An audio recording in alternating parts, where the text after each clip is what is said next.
Hello friends, कैसे हो आप सब। आई होप आप सब बहुत अच्छे होंगे। Welcome to NCERT solution. आज हम क्लास 10th मैथ्स का चैप्टर नंबर 1 जो है रियल नंबर्स, उसे आज फर्दर प्रोसीड करने वाले हैं। इस लेक्चर में हम एक्सरसाइज 1.2 के क्वेश्चंस को कवर करने वाले हैं जो कि एचसीएफ और एलसीएम पर बेस्ड है बाय प्राइम फैक्टराइजेशन। चलो आइए स्टार्ट करते हैं।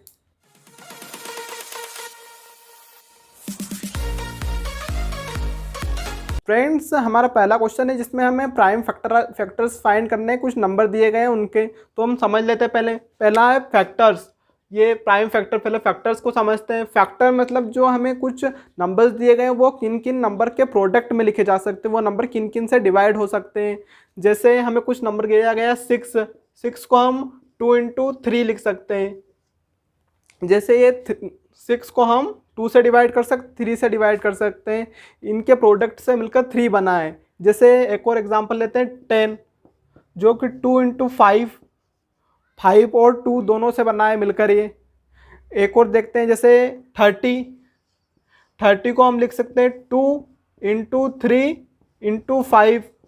ये 2, 3 और 5 के मल्टीप्लिकेशन से बना है। ऐसे बहुत सारे नंबर हो सकते हैं जिनके मल्टीप्लिकेशन से ये बने, बट हमें यहाँ पर बोला गया है कि प्राइम नंबर होने चाहिए। प्राइम फैक्टर्स मतलब वो प्राइम नंबर्स होने चाहिए। 2, 3, 5, 7, 11, 13 ये प्राइम नंबर्स होने चाहिए जो फैक्टर्स लिखते हैं, इन्हें हम प्राइम फैक्टर्स बोलते हैं। इस पर एक क्वेश्चन करते हैं। फ्रेंड्स, हमारा पहला क्वेश्चन है 140 का हमें प्राइम फैक्टर्स निकालना है। चलो देखते हैं किस प्रकार निकालते हैं। 140 को हम पहले सबसे छोटे प्राइम नंबर से डिवाइड करके देखते हैं, जो है 2 से हम इसे डिवाइड करेंगे 70 टाइम्स जाएगा। फिर 17 को फिर हम 2 से डिवाइड करेंगे 35 टाइम्स जाएगा। 3 और 5 8 होता है, ये मतलब 3 से डिवाइड नहीं होगा, सम 3 से डिवाइड नहीं हो रहा है इसलिए। तो अभी अब 5 से डिवाइड होगा, 5 7 35, फिर 7 से होगा 1 टाइम्स। अब ये हमारे प्राइम फैक्टर्स निकल रहे हैं। इनका लिखते कैसे, 140 इक्वल टू हम करेंगे इसे 140 equal to 2 into 2 into 5 into 7। इस प्रकार हम प्राइम फैक्टर्स को लिखते हैं। फ्रेंड्स, हमारा नेक्स्ट क्वेश्चन है 3825। इसे हम इसके प्राइम फैक्टर्स निकाल लेते हैं। तो लिख लेते हैं 3825। तो ये लास्ट में इसके 5 है, तो मतलब ये ओड संख्या है, तो 2 से डिवाइड नहीं होगा। इसका मैंने डिविजिबिलिटी पर रूल वीडियो बनाया है जो आपको आई बटन पर देखने को मिल रहा होगा। तो इसको हम 3 से डिवाइड करते हैं। 3 1 3, 2 6, 3 7 3 5 15। फिर से हम इसे 3 से डिवाइड करते हैं, जो हो जाएगा इसकी डिविजिबिलिटी रूल से 3 की। 3 4 12, 3 2 6, 3 5 15। अब ये यहाँ पर 4 2 6 और 5 11 आ रहा है, मतलब ये 3 से डिवाइड नहीं होगा। तो हम 5 से ट्राई करते हैं, क्योंकि 5 इसके लास्ट में 5 है, तो 5 की डिविजिबिलिटी से ये डिवाइड हो जाएगा। 5 8 40, 5 5 25। फिर से हम 5 से करते हैं, 5 की डिविजिबिलिटी फिर से 5 से हो जाएगा। 5 1 और 5 7 17 टाइम्स। अब 17 एक प्राइम नंबर है, तो प्राइम नंबर खुद से ही डिवाइड होता है, तो हम फिर 17 से कर लेते हैं इसे। 17 1 17। इसे किस प्रकार लिखते हैं देखते हैं। लिखते हैं 3 into 3 into 5 into 5 into 17। इस प्रकार हम प्राइम फैक्टर्स को लिखते हैं। तो अब हम नेक्स्ट क्वेश्चन की ओर बढ़ते हैं। फ्रेंड्स, हमारा क्वेश्चन नंबर 2 है जो एलसीएम और एचसीएफ पर बेस्ड है, उन्हें निकालना और उनका रूल को अप्लाई करना है। तो पहले क्वेश्चन है 26 and 91। तो इनका हम प्राइम फैक्टर्स निकाल रहे हैं दोनों का। 26 को हम 2 से डिवाइड करेंगे 13 टाइम्स। फिर हम 13 से करेंगे इसे 13 से 1 टाइम्स। अब हम 19 का निकाल लेते हैं। 19 2 से डिवाइड नहीं होगा, क्योंकि यहाँ पर जो एक ओड संख्या है, तो ये 2 से डिवाइड नहीं होगा। 3 से नहीं होगा, ये 9 और ये 10 होता है। 10 3 से डिवाइड नहीं होता। 5 से भी नहीं होगा। 7 से होता है कि नहीं देख लेते हैं। 2 1 into 2 2, 9 में से 2 गया 7 मतलब 7 से डिवाइड हो जाएगा। 7 से कितनी बार होगा देखते हैं, 7 1 ज़ा 7 3 ज़ा, फिर 13 से 13 1 ज़ा। फ्रेंड 13 से 1 टाइम्स जाएगा ये इनके प्राइम फैक्टर्स। फ्रेंड्स इनके प्राइम फैक्टर्स हमने निकाल लिए, तो हम लिखते हैं 26 इक्वल टू 2 इंटू 13 और 91 इक्वल टू 7 इंटू 13। अब हमें HCF और LCM बताना है, तो जो हमारा HCF होगा इन दोनों में से जो भी कॉमन है, जो भी कॉमन मल्टीप्लिकेशन है, जैसे 13 है दोनों में कॉमन, तो इसका LCM 13 होगा, HCF 13 होगा। अगर और भी कुछ कॉमन होता है इसमें, जैसे 1 भी एक कॉमन है दोनों इसमें, तो 1, अगर और भी कोई कॉमन होता है इसमें तो उसका मल्टीप्लाई आगे करते जाते हैं हम। अगर कुछ भी कॉमन ना है तो उसका LCF 1 होता है। आगे हम LCM देख लेते हैं, LCM। अब क्या करना है हमें कि जो भी कॉमन है उसे एक बार मल्टीप्लाई करना है, बाकी सबको एक एक बार मल्टीप्लाई करना है।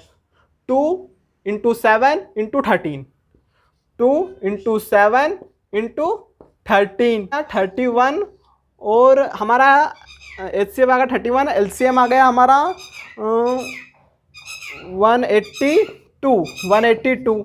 अब हमें एक रूल है हमारे बुक्स में, जो है LCM into HCF, LCM into HCF equal to product of digit of number.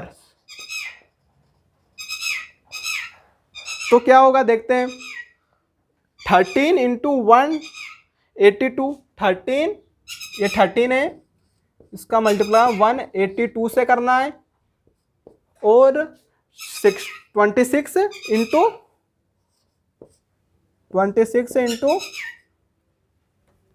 91, ये दोनों का आप अगर मल्टीप्लिकेशन करोगे तो दोनों इक्वल आएंगे। आप करके देख लेना इसे।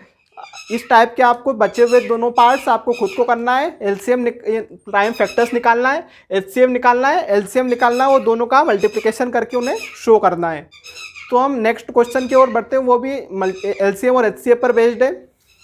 फ्रेंड्स हमारे क्वेश्चन नंबर 3 में हमें 3 संख्याएं दी गई है और LCM और HCF फाइंड करना है। तो हम पहले तीनों का प्राइम फैक्टर फाइंड कर लेते हैं। जैसे 12 का करते हैं 2 6 टाइम्स, फिर 2 6 टाइम्स, 3 टाइम्स 3 3 ज़ा 1। फिर हम 15 का भी कर लेते हैं जल्दी से, 15 3 ज़ा 5 5 5 5 1 ज़ा। 21 का भी कर लेते हैं, 3 7 और 7 1। अब हमें इनको हम लिख भी लेते हैं 12 को पहले। 12 इक्वल टू 2 इंटू 2 इंटू 3, और 15 को लिखते हैं हम 3 इंटू 5, और 21 को लिखते हैं हम 21 को 3 इंटू 7। अब हमें LCM और HCF बताना है इनका। तो LCM जो होता है जो इन तीनों में जो भी कॉमन हो, जैसे इन तीनों में कॉमन 3 है, यहाँ पर भी 3, यहाँ पर भी 3 और यहाँ पर भी 3, तो 3 इनका HCF हो जाएगा। अगर और भी कुछ कॉमन होता तो उसे इसमें मल्टीप्लाई करके हम लिख सकते थे। और हमारा LCM होगा, LCM इन सबको जो हमें जो एक बार HCF आया इन तीनों को हटा देना है और बाकी सबको प्रोडक्ट कर देना है पहले। 2 इंटू 2 इंटू 5 इंटू 7। मैंने 3 का किसी भी 3 का अभी मल्टीप्लाई नहीं किया है, क्योंकि हमें जो HCF आया उसको एक बार मल्टीप्लाई करना है। 3 बार उसमें आया तो हमें एक बार मल्टीप्लाई करता है, जिससे हमारा LCM आ जाएगा। तो हम सेकंड क्वेश्चन देखते हैं, जो 8 9 और 25 का निकालना है। 8 का निकालेंगे 2 4 2 2 2 1। 9 का 3 3 3 1, और 25 का 5 5 ज़ा 25।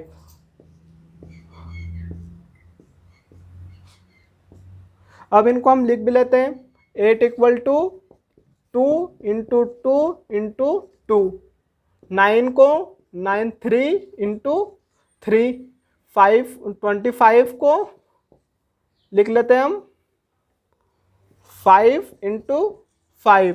अब हमें इसका भी एलसीएम और एचसीएफ बताना है, तो इसका पहले एचसीएफ देखते हैं। एचसीएफ, इसमें तीनों में कुछ कॉमन है क्या? कुछ भी कॉमन नहीं है, मतलब इसका एचसीएफ 0 नहीं होगा यहाँ पर इसका एचसीएफ होगा 1, क्योंकि इनके सबके प्रोडक्ट में होता है 1, क्योंकि अगर किसी भी कॉमन कुछ भी चीज़ ना आए तो उसका एचसीएफ होता है 1।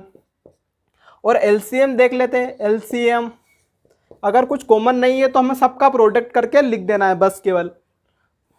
2 × 2 × 2 × 3 × 3 × 5 × 5 × 5, ये हमारा एलसीएम आ गया। एचसीएफ भी आ गया। एलसीएम में हम अब सीख लिया हमें प्राइम फैक्टराइजेशन मेथड से हम एलसीएम और एचसीएफ कैसे फाइंड करते हैं, और उनका रूल भी पढ़ा। बट यहाँ पर वो रूल देखते हैं, जो एचसीएफ × एलसीएम है वो प्रोडक्ट ऑफ 2 नंबर्स होता है, यहाँ पर प्रोडक्ट ऑफ 3 नंबर्स है। अगर हम 3 नंबर का प्रोडक्ट करेंगे तो एलसीएम × एचसीएफ जो सेटिस्फाई नहीं होगा, जो आपको किसी भी क्वेश्चन में 1 मार्क कर क्वेश्चन में आ सकता है। फ्रेंड्स, हमारा क्वेश्चन नंबर 4 है, जिसमें हमें 306 और 657 का दिए हमें 2 संख्या है, और एचसीएफ भी दिया है 9, और हमें ऐसे एलसीएम पूछा है। तो हमने एक फार्मूला पढ़ा था, LCM × HCF m × HCF is equal to product of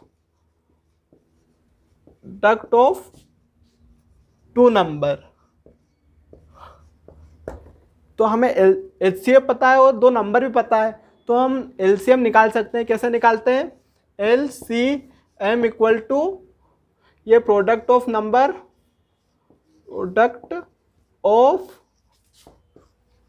2 number upon HCF. तो अब हम नंबर्स लिखते हैं, 306 × 657 अपॉन 9। जब इसे हम पूरा सोल्व करेंगे तो इसका आंसर आएगा 22338। आंसर आएगा 22338। आप इसे कैलकुलेट करके देख लेना।